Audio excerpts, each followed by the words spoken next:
Y con un villancico de Sor Juana Inés de la Cruz, les damos la bienvenida a otro programa en De Política y Trabajo. Yo soy Azu y desde aquí les mando un saludo a todas aquellas personas que amablemente nos acompañan. Les agradecemos que estén aquí con nosotros, sintonizándonos una vez más como cada semana. Esperamos que nos acompañen a lo largo de esta hora en donde estaremos tratando temas muy interesantes vinculados al acontecer político y social de nuestro país. Y pues sí, en esta ocasión acabamos de escuchar un arreglo musical sobre el villancico de Sor Juana Inés de la Cruz, Vamos Turo a Belé. Se trata de un villancico novohispano, es decir, escrito durante el virreinato, allá por el año de 1678. El arreglo musical de esta pieza corre a cargo del ensamble Tierra Mestiza, un ensamble integrado por músicos profesionales consagrados al rescate de nuestra identidad cultural a través de la música. Este tipo de ensambles musicales tan comunes en Europa resultan ser una rareza en nuestro país, desafortunadamente. Hablamos de músicos interesados en el rescate de piezas populares e históricas, pero con toda la responsabilidad que exige una ejecución musical profesional. Sobre esta pieza, ustedes se preguntarán, ¿por qué está escrita de esta forma, con un lenguaje un poco complicado de descifrar?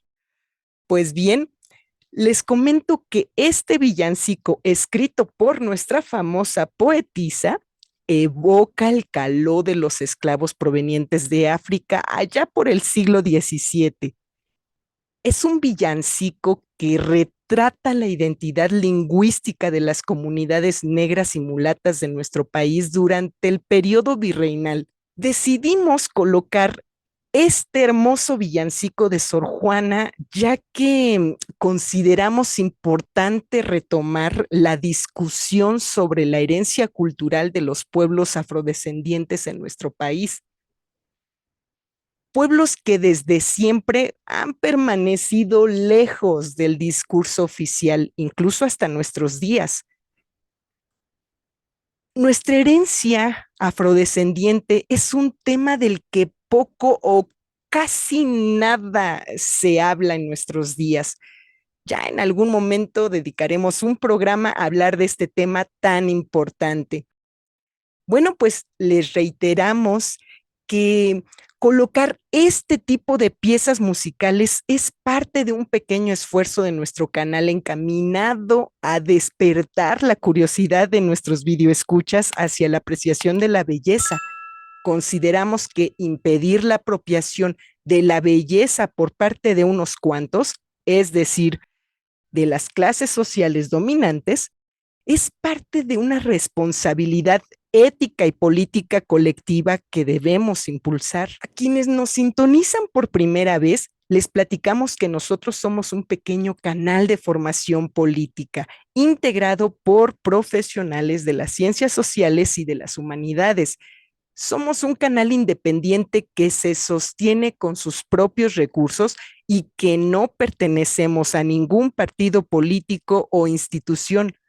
Nosotros somos docentes y activistas sociales egresados del Instituto Politécnico Nacional, la Universidad Nacional Autónoma de México y la Universidad Pedagógica Nacional. Desde este pequeño espacio, pues buscamos contribuir en la medida de nuestras posibilidades a la construcción de un pensamiento social crítico entre nuestro pueblo.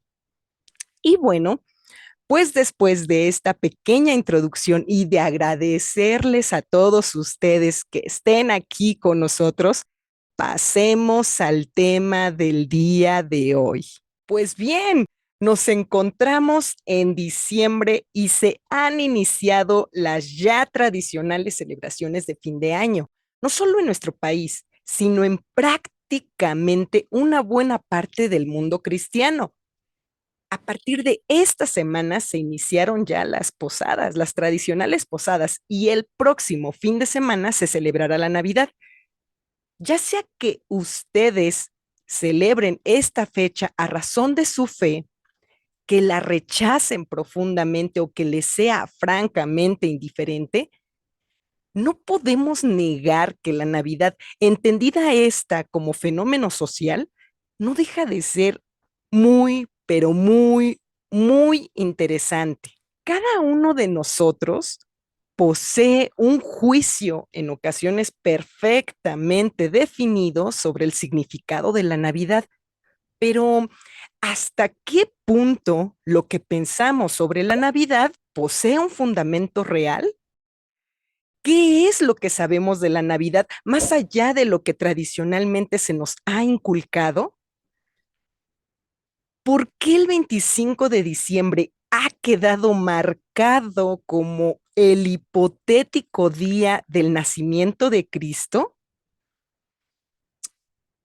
Lo primero que tenemos que decir es que, a diferencia de otros cultos, de otras religiones, en donde existe una certeza precisa y en ocasiones documentada del origen de sus principales protagonistas, tales como Buda o Mahoma, en el caso del cristianismo no existe un elemento claro o expreso que establezca con precisión y certidumbre cuándo nació Cristo, en dónde nació Cristo y si de verdad nació Cristo. Pero bueno, antes de continuar, me gustaría hacer una puntualización muy, muy clara. Al referirnos a la Navidad o a la figura de Cristo, lo hacemos desde el campo de las ciencias sociales, desde la antropología, la sociología, la filosofía, etcétera, no desde el ámbito de la fe. Esto es muy importante. Consideramos que la fe es una de las expresiones más elevadas de la condición humana, la cual exige un profundo respeto por parte de todas las personas. La fe se encuentra en un lado, en el corazón y en el espíritu de las personas. La religión como fenómeno social es un objeto de estudio de las ciencias sociales y ese es el enfoque que aquí le daremos. Ahora bien, cuando hablamos de que no existe una certidumbre documental o histórica en torno al nacimiento de Cristo, lo señalamos porque así lo ha demostrado la historia. Ustedes me dirán, pero la historia registra el testimonio de de muchas personas, muchas personalidades, historiadores, reyes, teólogos, filósofos, hermenautas, especialistas, etcétera, que certifican la existencia de Cristo desde la antigüedad. Eso me dirían ustedes. Efectivamente, así ha sido. El nacimiento de Cristo y en general muchos de los acontecimientos descritos en las Sagradas Escrituras se han encontrado sujetos al escrutinio de los hombres desde hace miles de años. Cada uno de los detalles narrados en las Sagradas Escrituras ha sido investigado desde hace más de 2000 años. ¿Qué ha pasado desde entonces? La existencia y nacimiento de Cristo no ha sido puesta en duda por la tradición historiográfica cristiana.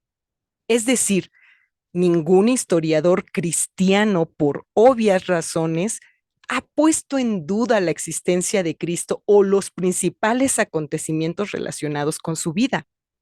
Ahora bien, debemos preguntarnos, ¿existe historiadores o testimonios historiográficos no cristianos que certifiquen la existencia de Cristo? No cristianos. La respuesta a esta pregunta es contundente. No existen. A lo largo de más de 2000 años no se ha encontrado un solo testimonio o registro histórico no cristiano que haga referencia a la vida de Jesús. Existe solamente uno, el llamado Testimonio Flaviano, escrito por el historiador judío-romano Flavio Josefo, que hace referencia a la hipotética existencia de Jesús de Nazaret. Flavio Josefo nació en Jerusalén entre 4 y 7 años con posterioridad a la muerte de Cristo, es decir, alrededor del año 37 después de Cristo. Fue, pues, Flavio Josefo un historiador romano no cristiano contemporáneo de Cristo. En los libros 18 y 20 de su obra Antigüedades Judías, Flavio Josefo hace muy brevemente, eso sí, muy brevemente, la única mención no cristiana a la vida de Cristo de la que se tenga conocimiento. Esta mención, no obstante, ha estado sujeta a controversia desde hace ya casi 2000 años. Se piensa que es con toda probabilidad una falsificación elaborada durante la Edad Media por historiadores cristianos a fin de darle soporte y credibilidad histórica a la vida de Cristo. Antes de continuar, quisiera leerles rápidamente el principal fragmento de este testimonio flaviano, la única y controversial referencia no cristiana de la vida de Cristo.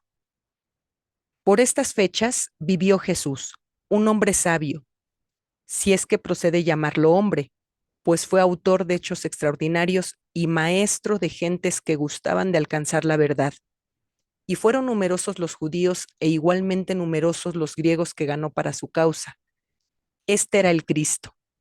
Y aunque Pilato lo condenó a morir en la cruz por denuncia presentada por las autoridades de nuestro pueblo, las gentes que lo habían amado anteriormente tampoco dejaron de hacerlo después, pues se les apareció vivo de nuevo al tercer día. Milagro este, así como otros más en número infinito, que los divinos profetas habían predicho de él. Y hasta el día de hoy todavía no ha desaparecido la raza de los cristianos, así llamados en honor de él. Flavio Josefo, Antigüedades de los Judíos, libro 18, párrafo 63. Pues bien, antes de continuar con nuestro programa, acompáñenme a saludar a mi amigo y colega conductor de este programa, el profesor, antropólogo y arquitecto Rubén Darío Arechiga. Vamos. Hola, profe. ¿Cómo se encuentra el día de hoy, profe? ¿Qué nos platica?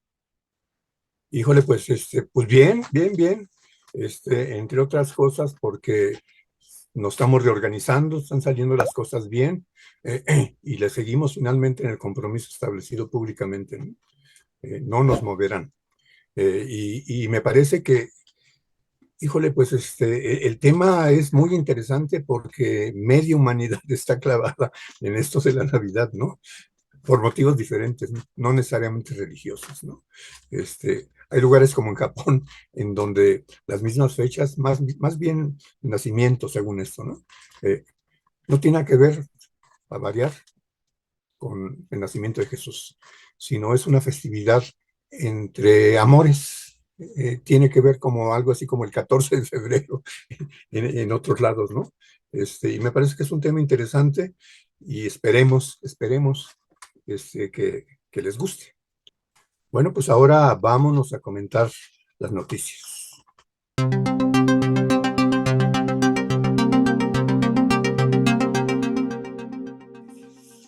Perú.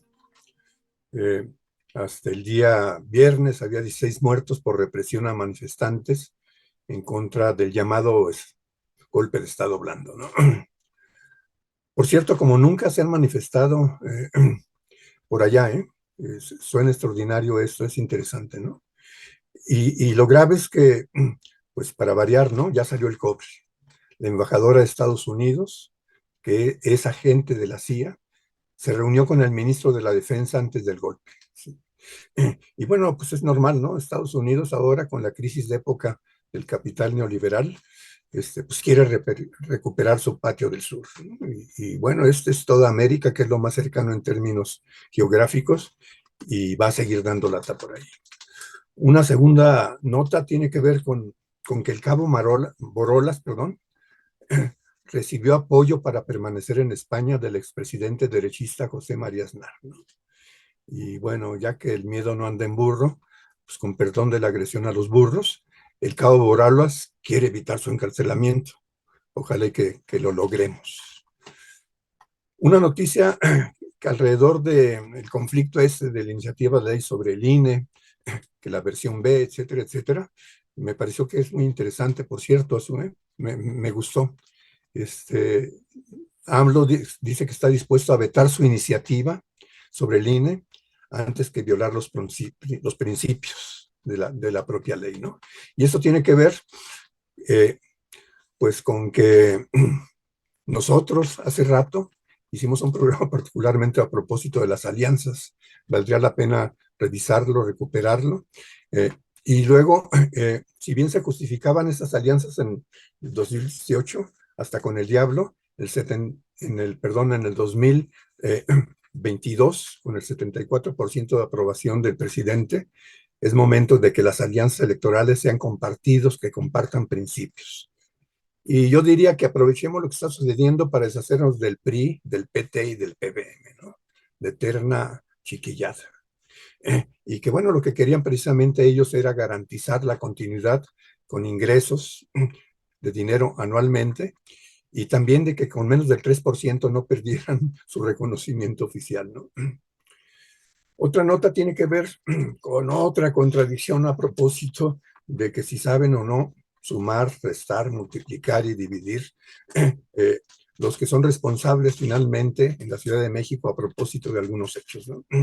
Eh, el día 12 se informó en el periódico que pues más o menos habían llegado hasta el día 11 3 millones de personas, ¿no? Y un día después, la misma fuente informó que habían llegado más de 11 millones, es decir, en un día llegaron 8 millones de mexicanos a, a ver a la guadalupana, ¿no? Y si bien es cierto que pues, hay un gran apoyo social en este país con respecto a la Virgen de Guadalupe, pues, pues parece que confunden o nos quieren confundir con datos que más bien suenan falsos, ¿no? Luego, algunas notas sobre trabajadores, ¿no? Exigen docentes de bachillerato del país la basificación. Luego, trabajadores administrativos de la Universidad Autónoma del Estado de México exigen salario de diciembre y aguinaldo. Figúrense ustedes que no les quieren pagar. Y bueno, en el Estado de México, pues no bailan, no cantan mal las rancheras los priistas, ¿no? Y hay un dato adicional que quién sabe si tenga que ver con esto, pero en el aeropuerto de Toluca, en el Estado de México, fue interceptado un personal que llevaba 40 millones de dólares. La pregunta que ya yo hago, ¿no serán de Peña Nieto esos 40 millones de dólares? Vayan ustedes a saber. Y una cosa interesante también con la educación tiene que ver con que CONACYT impulsa a vincular la docencia con la investigación. Bien, bien, muy, muy bien. Pero yo pregunto, ¿por qué no también con el ejercicio de las profesiones? Porque frecuentemente dan clases a nivel licenciatura a gente que nunca ha ejercido su profesión. Y luego, pues resulta que asesinaron a dos activistas de Morena, uno en Zacatecas y otro en Guerrero. Esto suena grave y contradictoriamente hay un atentado contra Ciro Gómez Leiva, y se salvó porque su camioneta estaba blindada. La pregunta es, ¿quién querrá asesinar a Gómez Leiva? Vayan ustedes a saber, ¿no? Y bueno, por último, Claudio González, junto con 20 acarreados, pues hizo una manifestación por ahí en la lógica de la consigna no toquen al INE. Interesante, ¿no? 20 gentes acarreados nada más, ¿no? A la vez, una vez de sus amigos corruptos del PAN anda huyendo. Chistrenbol Rebrich. Se robó 207 millones, dicen, ¿no? Y bueno, pues en el neoliberalismo la mediocridad neoliberal es constante. Cedillo, Fox, Cabo, el Cabo Borolas, perdón, y Peña Nieto, son especialistas en robar dinero público. Hasta ahí le llegamos con respecto a los comentarios de las notas. Gracias.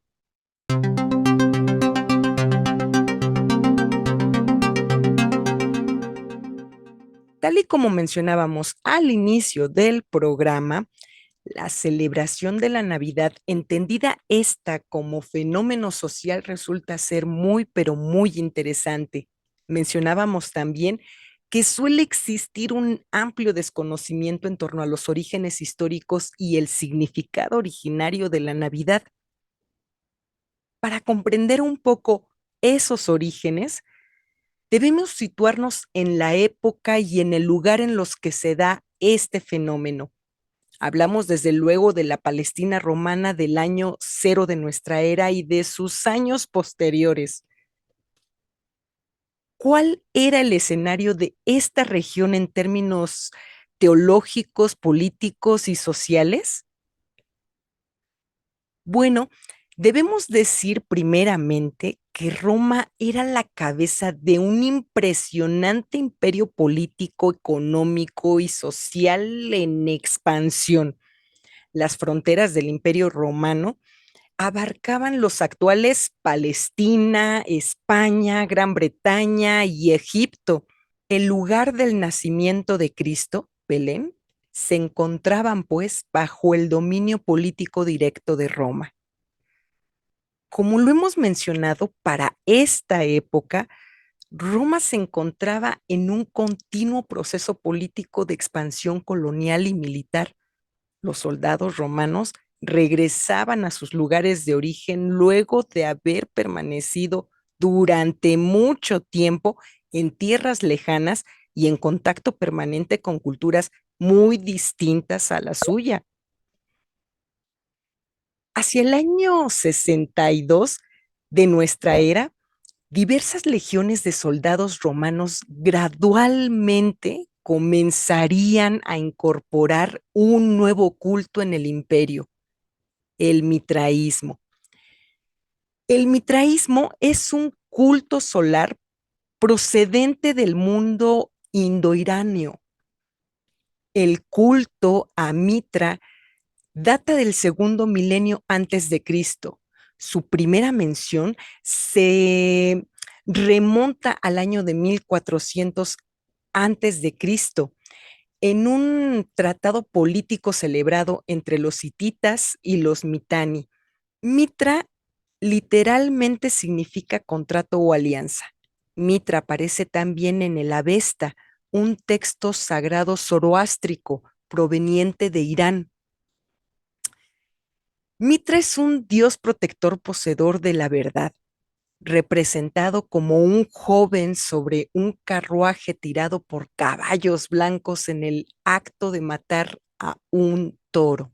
Debe tenerse presente que para esta época y en general desde el segundo milenio antes de Cristo, los cultos consagrados al sol eran bastante comunes.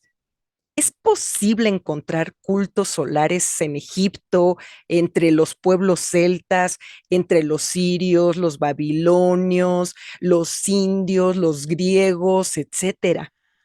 ¿Cuál era, pues, la diferencia con este nuevo culto indoiranio consagrado a Mitra, introducido por los soldados romanos hacia el siglo primero de nuestra era?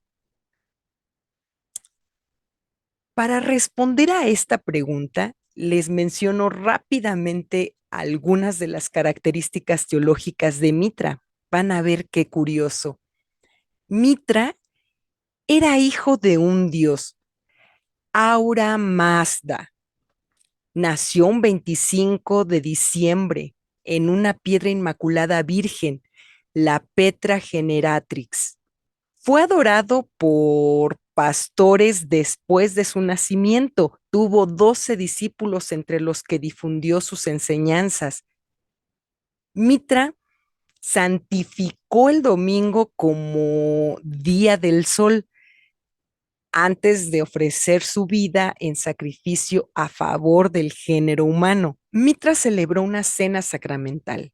Al morir descendería al mundo subterráneo de donde renacería al tercer día. ¿Les suena conocido este relato? Les recuerdo que hablamos de un culto cuya primera mención data del año 1400 antes de Cristo. El mitraísmo, incorporado a Roma a partir del siglo I después de Cristo, entraría en competencia directa con el naciente cristianismo. De igual forma, competiría con los cultos politeístas de la antigua Roma, así como con el culto al sol invicto. En efecto, los romanos celebraban cada 25 de diciembre la fiesta del Natalis Solis Invicto, o lo que es lo mismo, el nacimiento del sol invicto. Esta celebración sería oficializada por el emperador Aureliano hacia el siglo III después de Cristo.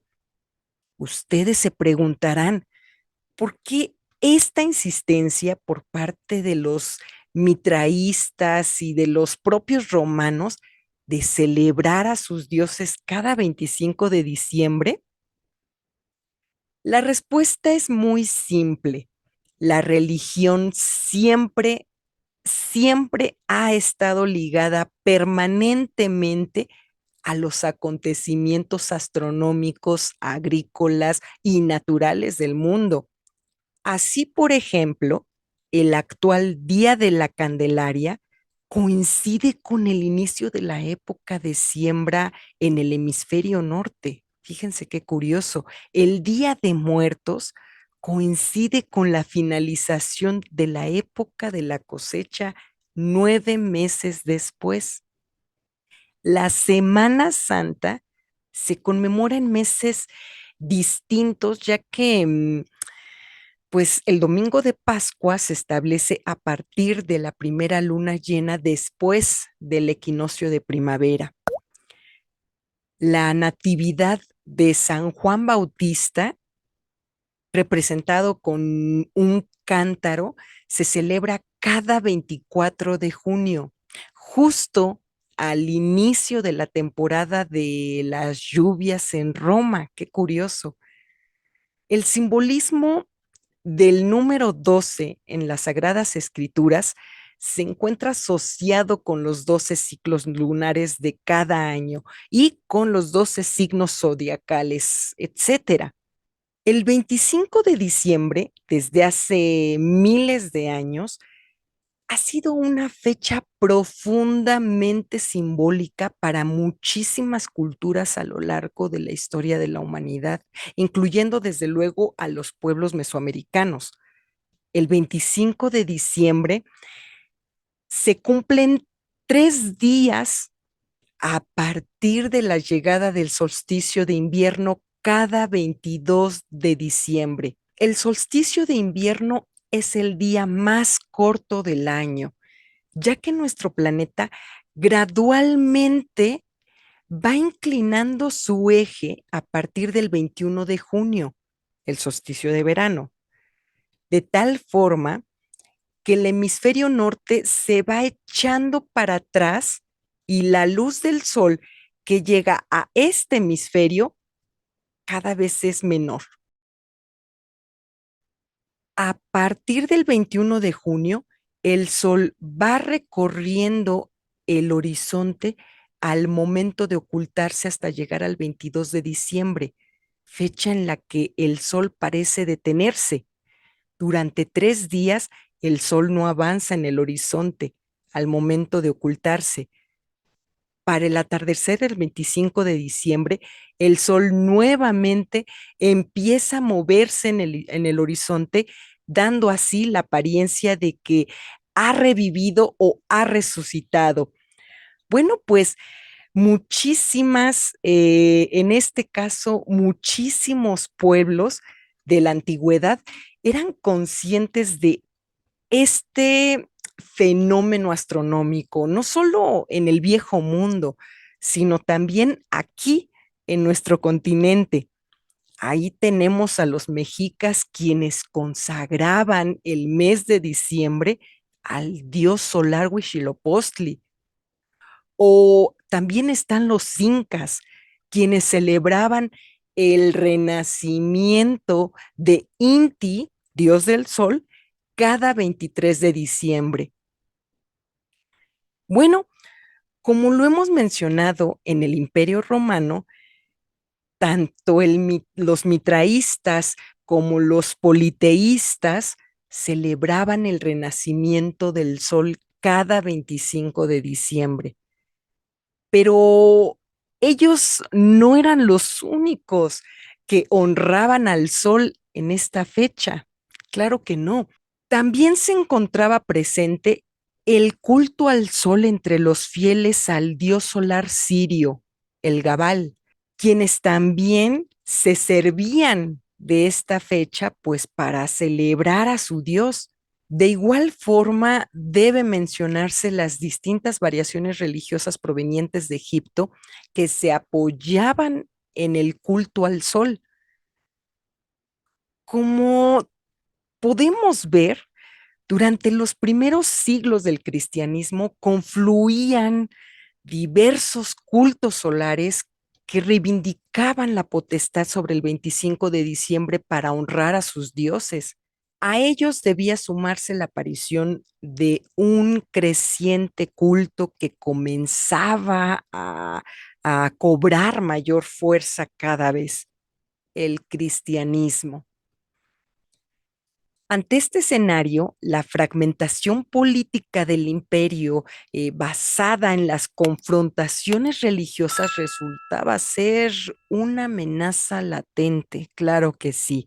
Bueno, pues a fin de menguar esta amenaza política y social, el emperador Constantino I, con el apoyo del Papa Julio I, decidió otorgar validez tanto a las celebraciones politeístas, las fiestas denominadas saturnales, las celebraciones consagradas a Mitra y al Galván, y la celebración cristiana del nacimiento de Jesús. De este modo, pues los cristianos podían celebrar en esta fecha el nacimiento del Hijo de Dios, el Cristo. El Papa Julio I establecería el nacimiento de Cristo un 25 de diciembre del año cero. Su sucesor, el Papa Liberio, decretaría finalmente esta fecha en el año 354. Bueno, pues con el establecimiento formal de la Navidad, la religión cristiana gradualmente iría incorporando nuevos elementos simbólico-teológicos a su credo, sobre todo los provenientes de las llamadas religiones paganas. De esta manera, los adoratorios solares escandinavos, celtas y germánicos representados por un abeto adornado por manzanas, huesos y figuras de arcilla, serán reconfigurados y convertidos en el famoso árbol de Navidad, cuya costumbre comenzará a expandirse hacia el siglo XVI en la Europa central. Bueno, pues las Saturnales romanas y el mito egipcio de la huida de Isis con el niño dios Horus a través del desierto en su búsqueda de refugio, ¿qué creen? Pues serán convertidas en las tradicionales posadas navideñas, ni más ni menos. La pagana cruz zodiacal será reconvertida en la estrella de cuatro picos representativa de la estrella de Belén. Las piñatas, sí, las piñatas traídas desde China a Italia por Marco Polo, serán reincorporadas al proceso de evangelización en Mesoamérica, ni más ni menos, en donde, cabe destacar, ya los mexicas rompían ollas de arcilla adornadas con plumas de colores llenas de objetos preciosos Adivinen cuándo. En las celebraciones consagradas a Huitzilopochtli a finales de año. Así es. La Navidad como fenómeno social ha ido adquiriendo mayor complejidad desde su nacimiento como acuerdo político pragmático. En este tránsito, la espiritualidad que le dio origen a la misma gradualmente se ha ido diluyendo. Pero bueno, de esto me gustaría hablar un poco más en mis conclusiones. Ahorita acompáñenme con profe Rubén para saber qué nos dice él con respecto a esta fecha tan importante, no solo para nosotros, sino también para buena parte de la humanidad. A partir del 8 de diciembre se inicia la temporada navideña en España. Este, Allá esto tiene que ver con el Día de la Inmaculada Concepción. Para continuar con la parentela de María en nuestro país, la Virgen de Guadalupe.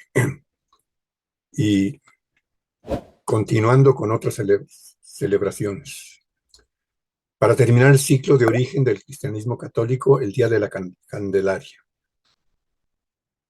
Este conjunto de fechas rituales, entre comillas, constituye en América una de las más importantes categorías españolas de cultura transmitida conforme a un plan, lo repito, se cierran las comillas. Eso lo dice Foster, un libro que se llama Cultura y Conquista, muy interesante, por cierto. La han nombrado como la conquista espiritual, con todas las atrocidades dadas por esa conquista espiritual. Pero funcionó, y entonces lo de espiritual fue puro cuento. En la actualidad, dichas fechas han crecido enormemente, aquí, allá y en todos lados, las más de las veces con un sentido ajeno a la religiosidad que lo parió, para convertirse en justificación de días de asueto, de consumo desenfrenado, y todo esto para reproducir de manera ampliada la acumulación capitalista. Como parte de dicho plan, un 12 de diciembre fue el día que el obispo Zumárraga y Juan Diego dieron a la luz la aparición de la pariente de la Virgen María, con lo que en la Nueva España inició el culto mariano. La coincidencia con el mes ocurrido del cristianismo, no hay duda, fue parte del plan. Es decir, incluir una ceremonia más fortalecería la conquista espiritual.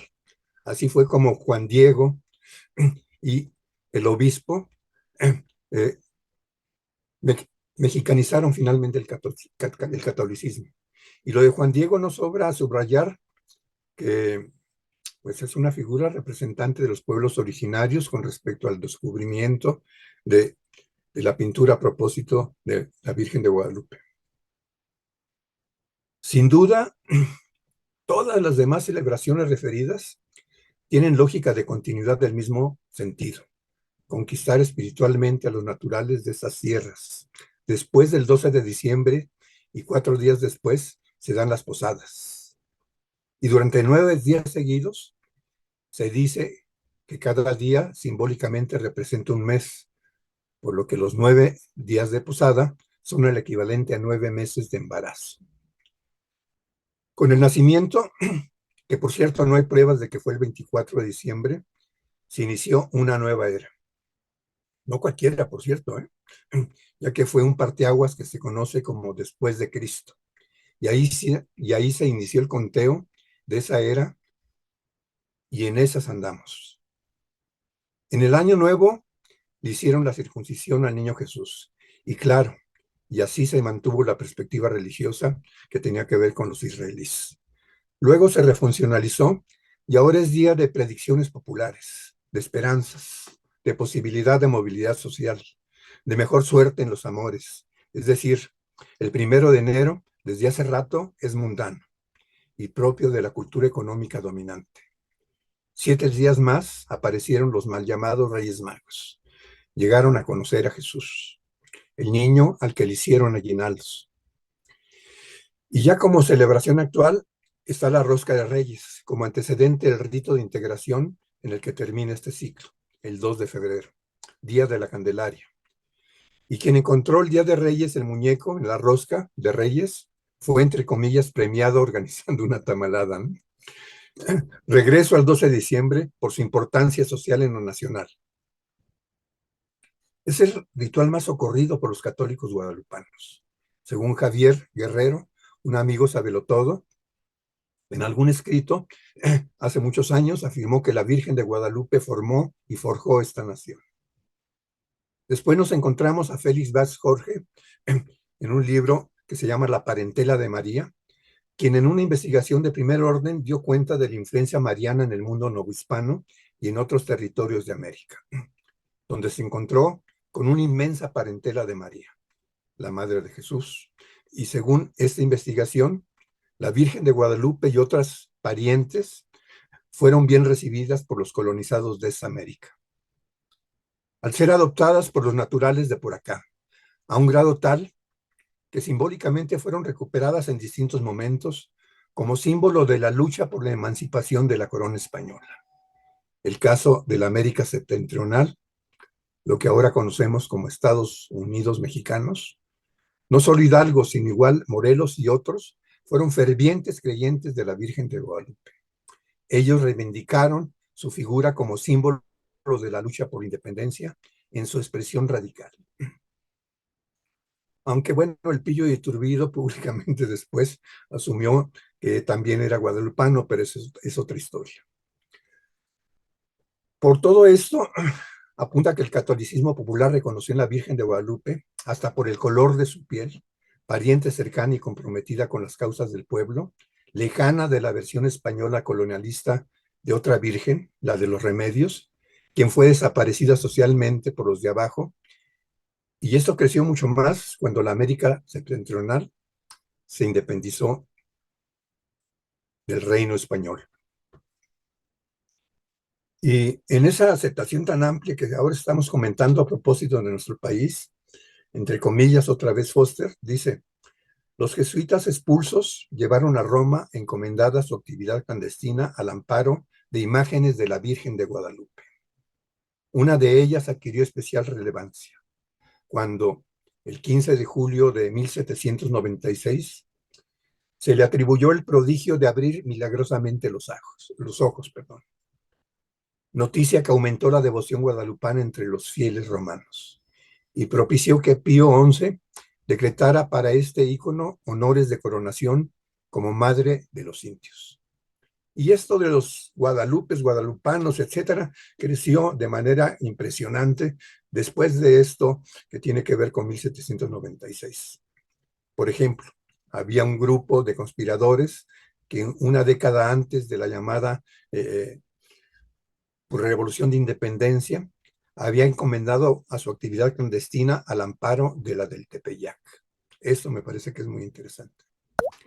Pero esto que sucedió en este territorio creció enormemente en otros lugares, particularmente los movimientos independentistas, que como dice otra vez, finalmente Félix Báez, parirán las naciones latinoamericanas. Es decir, esta lógica fue muy, muy interesante en la perspectiva de la independencia y la construcción de las naciones latinoamericanas. Pone ejemplos él. El general Belgrano, después de triunfar en la batalla de Tucumán, nombró a la Virgen de las Mercedes generala del ejército. Generala del ejército. Cuando se disponía a cruzar los Andes, el libertador San Martín acordó designar a la Virgen del Carmen generala de sus tropas. Simón Bolívar, por ejemplo, rendía repetidamente honores a la Virgen. Cuando llegaba a Chinquira, uno de sus primeros actos era postrarse frente a su altar. Luego, antes de iniciar su rebelión, los patriotas de Quito encomendaron la empresa a la Virgen de las Mercedes. En Cuba, durante la Guerra de Independencia, los insurgentes rogaban por su libertad a la Virgen de la Caridad del Cobre. Y bueno, pues los españoles colonialistas no cantaban mal las rancheras, ¿no? Rezaban a su patrona, la Virgen de Covadonga. Pasamos a la fecha establecida como nacimiento de Jesús, sea o no cierta. Y su celebración, en la que el nacimiento de Jesús prácticamente desapareció, pues tiene que ver con que surgió el personaje de Nicolás, Sinterklaas, San Nicolás, Santa Claus. Ese señor era obispo de origen turco y reconocido como protector de infantes y marinos, y venerado por su bondad, según esto, y defensa del catolicismo en Holanda, particularmente en Holanda. La celebración de Santa Claus se hacía el 6 de diciembre, otra vez diciembre. Recuerde que el plan católico de la conquista espiritual española subrayó un conjunto de situaciones que se dieron de manera principal en este mes. Y ese plan fue elaborado por el Imperio Romano, por lo que la figura de Santa Claus, obvio, fue parte del plan. Pero particularmente en Holanda. Y entonces se decía que San Nicolás traía suerte al casarse. Claro, bajo una ceremonia católica, pues no hay duda, ¿no? Además de suerte para hacer grandes compras. Lo religioso entonces, por cierto, no se orientó por eh, esto, sino más bien, pues, con una actitud tendiente a favorecer el mercado. Es decir, Santa Claus desde siempre ha sido promotor del verbo comprar, comprar, comprar y comprar, lo que significa cosificar las relaciones sociales, es decir, enajenar las relaciones sociales. Por lo que, cuando la celebración cambia de fecha para hacerla coincidir con la del nacimiento de Jesús, según esto, el afán mercantil creció hasta niveles insospechados, ya que diciembre es mejor que los agostos, y los aguinaldos propios de las posadas y de los llamados Reyes Magos son alimento para convertir todo en mercancías. Algunos elementos que convirtieron un regordete vestido de rojo y blanco, canoso, brillante de su pelo y barba, contrastando el rojo además con la blancura de la nieve invernal de Holanda. Muy juguetón, decían, siempre alegre, fueron consideraciones para que el comercio hiciera su agosto en diciembre, aprovechando que las celebraciones religiosas no han perdido mucho espacio, sino han sido refuncionalizadas para reproducir necesidades impuestas por la mercantilización de las relaciones sociales. Por lo demás, para terminar, las fiestas navideñas de muchas familias disfuncionales pues son rituales donde los diferentes puntos de vista aparenten respeto y comprensión de los otros. Pero eso está en la superficie del ritual nada más, ¿no? Porque lo que sucede es que se da un reconocimiento eh, a que no se integran los reunidos, solo se integran los que ya estaban integrados previamente y en ocasiones incluso son sesiones más bien difíciles para muchos, entre ellos mi persona, por cierto, ¿eh? Pero bueno, en fin, pues con esto termino mi intervención, Azu. Muchas gracias. Y bueno, hemos llegado a la parte final de nuestro programa, que es las conclusiones. Como puede verse, el establecimiento formal de la Navidad, o lo que es lo mismo, de la fecha oficial para el nacimiento del Hijo de Dios, pues no fue más que el resultante de un acuerdo pragmático de conciliación política entre el emperador Constantino I y el Papa Julio I. Debe tenerse presente que para cuando sucede esto, a mediados del siglo IV después de Cristo, los cristianos en Roma sobrepasan el 10% de la población del imperio y se encuentran en crecimiento exponencial, imagínense. Como lo mencionábamos al inicio del programa, el cristianismo, a diferencia de otros credos, pues adolece de la falta de certidumbre por lo que al origen de sus principales protagonistas se refiere. De Mahoma o de Buda, por ejemplo, se tiene certeza precisa de su existencia histórica. Se sabe en dónde nacieron y hacia dónde se trasladaron. Lo mismo sucede con figuras no religiosas anteriores a la era cristiana, tales como Platón o Aristóteles. En el caso del cristianismo, la certeza sobre la vida de Cristo no sobrepasan a la literatura religiosa. Tal es así que la fecha de su nacimiento tuvo que establecerse de manera arbitraria más de 300 años después de su nacimiento. Imagínense. Este hecho revela motivaciones políticas y económicas más allá de las religiosas detrás del surgimiento de la Natividad de Cristo.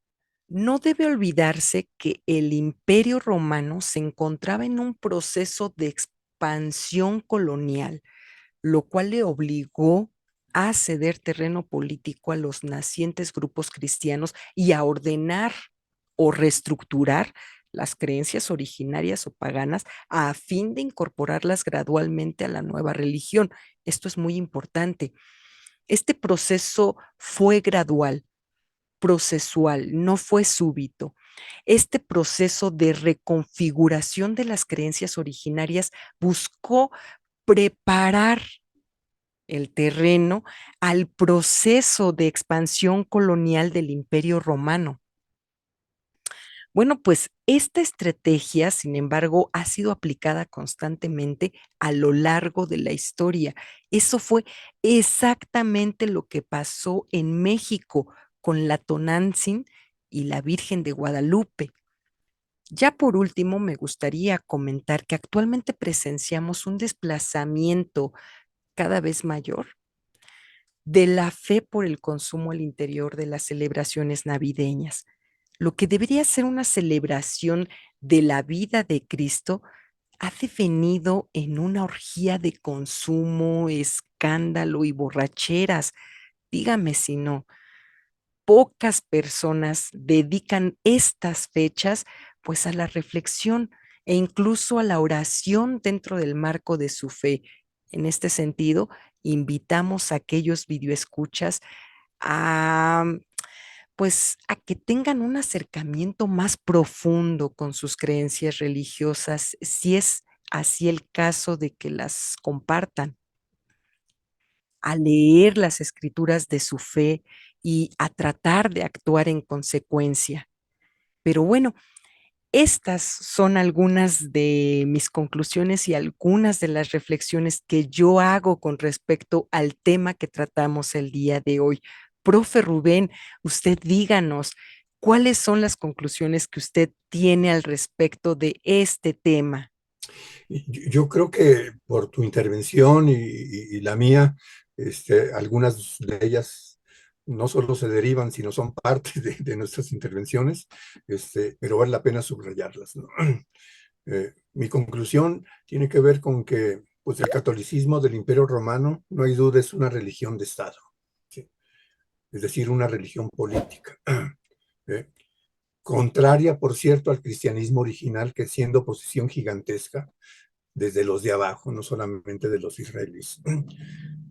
Pues fue desnaturalizado este cristianismo ante su propuesta justiciera, ¿no? Y de ahí entonces que a nombre de ella, manipulándola, desfigurándola, desnaturalizándola, impusieron un discurso apropiado a los intereses económicos y políticos del imperio romano. Desde entonces, el mes de diciembre ha sido como un mes que ratifica el catolicismo, pero el oficial, el desfigurado, etcétera, etcétera, ¿no? Pero, pues como no, pues hay continuidad con respecto, no al imperio romano, pero sí al imperialismo estadounidense y el anglosajón, pues, pues se acomoda fácilmente esto, ¿no? En la lógica de los intereses de los de arriba, ¿no? Eh, y entonces, pues de manera fundamental ahora, eh, este catolicismo de los de arriba, pues lo que provoca es el consumo, el consumo, el consumo, ¿no? Y por cierto, hay una situación pues que no está nueva en Estados Unidos, nueva en México, y que tiene que ver con en convertirse en esclavo a propósito de comprar en abonos, ¿no? Este, eh, y en México, más allá de eso, hay otro elemento que seguramente sucede en todo el mundo y que tiene que ver con las tarjetas de crédito. O sea, la gente gasta más de lo que gana, ¿no? Y esto los amarra al consumo y los amarra también a otro hecho, es muy importante a su vez. Este, pues no pueden protestar en su trabajo porque como deben que pagar mensualmente pues la escuela de los hijos, el carro, la renta, etcétera, etcétera.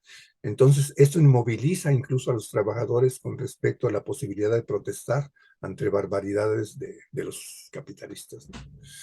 Entonces, bueno, pues así está más o menos la cosa.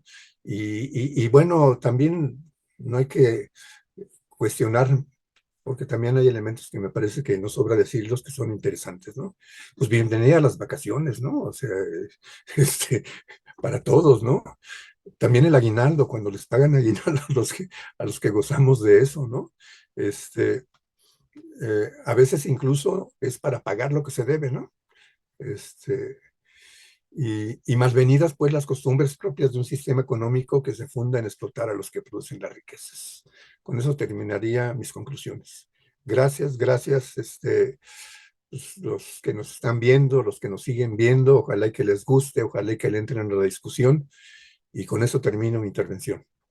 Hasta luego. Y bueno, hemos llegado a la parte final de nuestro programa. Profe Rubén, ya es el último programa del año.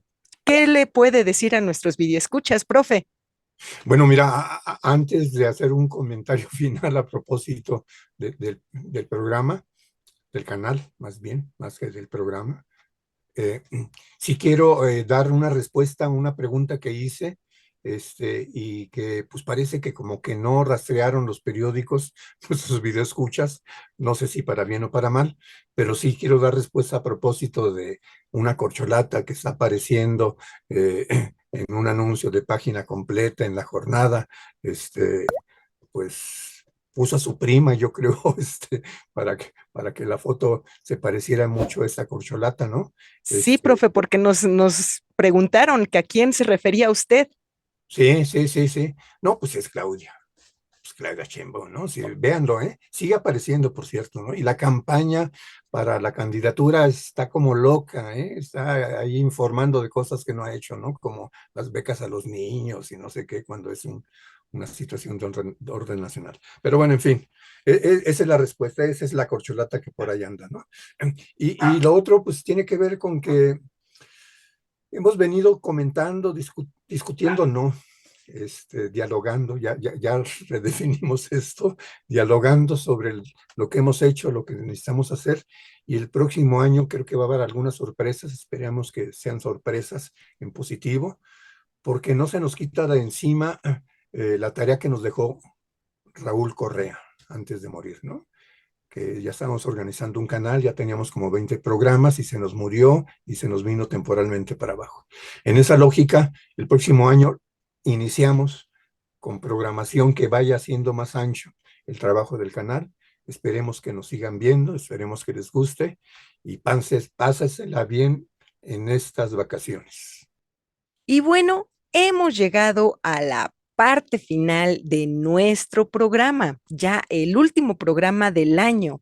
Queremos agradecer a todas aquellas personas que nos han estado acompañando desde nuestro primer programa, así como también queremos agradecer a todos aquellos que se han sumado a nuestro proyecto. A todos ustedes les deseamos una feliz Navidad y un próximo año lleno de bendiciones. Claro que sí. Les avisamos por otra parte también que reiniciamos actividades el 14 de enero. Sin embargo, estaremos subiendo material durante estas semanas, así que no se lo vayan a perder. Les anticipamos que en esta misma semana se subirá una cápsula correspondiente al tema del día de hoy, es decir, de la Navidad. No se lo vayan a perder porque va a estar muy buena y va a tener datos muy interesantes. Profe Rubén, ¿quiere comentar algo al final o ya nos despedimos de nuestros videoescuchas? Fíjate que esta semana murió Arturo Wally, un compañero también de lucha del sindicalismo democrático, de la tendencia democrática del SUTER, del SUTIN, muy, muy querido. Yo tuve relaciones políticas muy importantes con él y bueno, se nos fue. Así es la vida. Bueno, pues sí, desafortunadamente así es la vida. Actualmente estamos atravesando una sexta ola de COVID. Por favor, tengan mucha precaución. Y bueno, ya para finalizar nuestro programa, les dejamos con otro villancico, en este caso un villancico veracruzano denominado La Rama. Así es que disfruten de esta hermosa melodía y felices fiestas. Hasta la próxima.